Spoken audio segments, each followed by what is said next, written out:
My name is Emily, and the night my family finally said out loud what they had been showing me for years, I was standing in our front hallway with my back against the door. My brother was in my face, finger jabbing at my chest as he yelled, "No one wants you here." Before I could even process the sting of those words, I heard it, clapping. My mom. She was actually applauding him, like he had just won an argument instead of shoving her own daughter toward the street. My dad stood off to the side, silent, eyes down, pretending he wasn't really there. In that moment, something in me just switched off. I didn't scream, I didn't cry, I didn't beg them to take it back. I just looked at all three of them, memorized how proud they looked to finally push out the family disappointment, and said, "Okay." Then I turned around, walked upstairs to my room, and started packing. Jeans, a few t-shirts, my work shoes from the coffee shop, the laptop I bought with my own money, whatever cash I had hidden in an old mug. Every zipper closing felt like another thread between us snapping. I could hear them downstairs, still talking about me like I was already gone, and for the first time, I realized maybe that was exactly what I needed to be.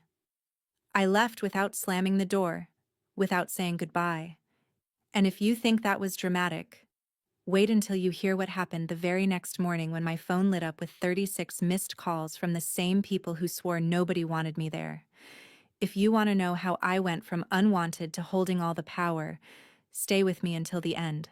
People always say family is supposed to be your safe place, but for as long as I can remember, home felt more like a stage where I was the extra in someone else's show.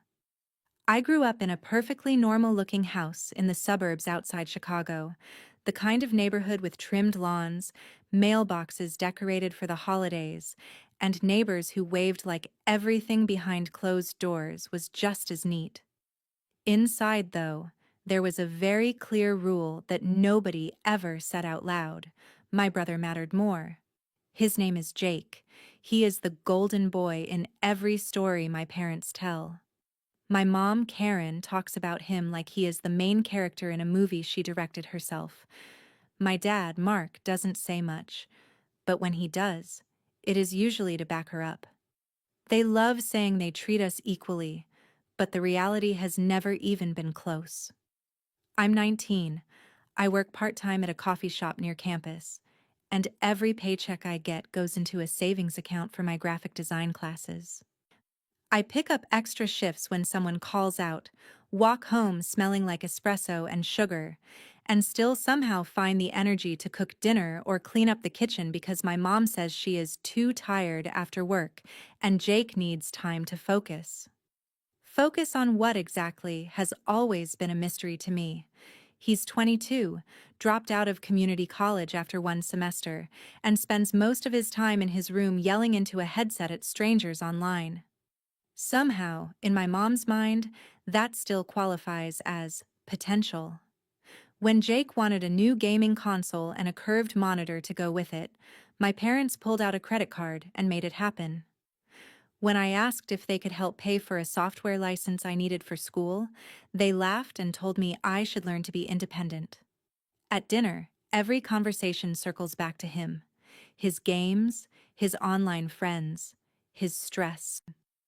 If I mention a good grade, a new design I'm proud of, or how exhausted I am after a double shift, someone glances at their phone and changes the subject. Eventually, I stopped trying to join in and started just clearing plates, refilling water, stacking dishes, like some kind of unpaid housekeeper who happens to live there. The funny thing is, it wasn't always explosive or dramatic. It was 1,000 small choices, 1,000 tiny cuts. Mom calling Jake my baby while reminding me I was old enough to pull my own weight. Dad telling me I was strong and could handle things on my own, then turning around and stepping in whenever Jake messed up. The first time Jake borrowed money from the jar in my drawer to buy skins in one of his games, my parents called it a misunderstanding. They told me not to make it a big deal, that it was just siblings, and promised he would pay me back. He never did. I learned quickly that in this house, I was expected to be understanding, forgiving, and quiet, while he got to be reckless, loud, and defended. I told myself that if I just worked hard enough, I could buy my own way out of there,